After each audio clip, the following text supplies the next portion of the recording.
സ്വർണത്തിന്റെയും വെള്ളിയുടെയും ഇറക്കുമതി തീരുവ 15% ഉയർത്താനുള്ള ഇന്ത്യയുടെ തീരുമാനം ഗൾഫിലുടനീളമുള്ള വലിയ രീതികളിലാണ് മാറ്റം വരുത്തുന്നത്. ഇന്ത്യയിൽ വില കൂടുന്നതോടെ ഇന്ത്യൻ നിവാസികൾ, വിനോദസഞ്ചാരികൾ, നിക്ഷേപകർ എന്നിവരിൽ നിന്ന് കൂടുതൽ ഡിമാൻഡ് പ്രതീക്ഷിക്കുകയാണ് UAE ജ്വല്ലറികൾ. സ്വർണത്തിന്റെയും വെള്ളിയുടെയും ഇറക്കുമതി തീരുവ 6% നിന്ന് 15% ഉയർത്താനുള്ള ഇന്ത്യയുടെ തീരുമാനം ഗൾഫിലുടനീളം മാറ്റങ്ങൾക്കാണ് വാതിൽ തുറന്നു നൽകിയത്.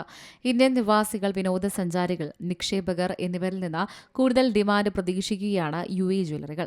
UAE നിവാസികൾക്ക് ഈ മാറ്റം ഇന്ത്യയെ അപേക്ഷിച്ച് വിലയിൽ ഗണ്യമായ കുറവുണ്ടാക്കും, പ്രത്യേകിച്ച് വരാനിരിക്കുന്ന വേനൽക്കാല യാത്രാ സീസണിലും വിവാഹ സീസണിലും. നേരത്തെ കേന്ദ്ര ബജറ്റിൽ തീരുവ 6% കുറച്ചതോടെ ഗൾഫ് രാജ്യങ്ങളിലെ ജ്വല്ലറികൾക്ക് കോടികളുടെ ബിസിനസ് നഷ്ടപ്പെട്ടിരുന്നു. ഇന്ത്യയിൽ ഉയർന്ന നികുതി ഈടാക്കുമ്പോൾ പ്രവാസികളും സന്ദർശക വിസയിൽ എത്തുന്നവരും വൻതോതിൽ സ്വർണം നാട്ടിലേക്ക് കൊണ്ടുപോകാറുണ്ട്. 5% മാത്രമാണ് ഗൾഫിലെ നികുതി. ലാഭത്തിന് സ്വർണം വാങ്ങാൻ മാത്രമായി ഗൾഫിലേക്ക് വിമാനയാത്ര നടത്തുന്നവർ പോലും ഉണ്ടായിരുന്നു. പിന്നീട് നാട്ടിൽ 6% ആക്കിയതും നാട്ടിലേക്ക് സ്വർണം കൊണ്ടുപോകുന്നതിൽ നിയന്ത്രണങ്ങൾ കടുപ്പിച്ചതും ജ്വല്ലറികൾക്ക് തിരിച്ചടിയായി.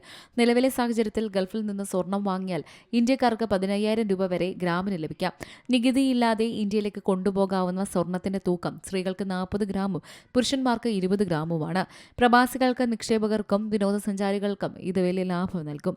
News desk C Malayalam news. ഏറ്റവും പുതിയ വാർത്തകളും വിശേഷങ്ങളും വിരൽത്തുമ്പിലറിയാൻ സി മലയാളം ന്യൂസ് എല്ലാ ഡിജിറ്റൽ പ്ലാറ്റ്ഫോമുകളിലും ലഭ്യം.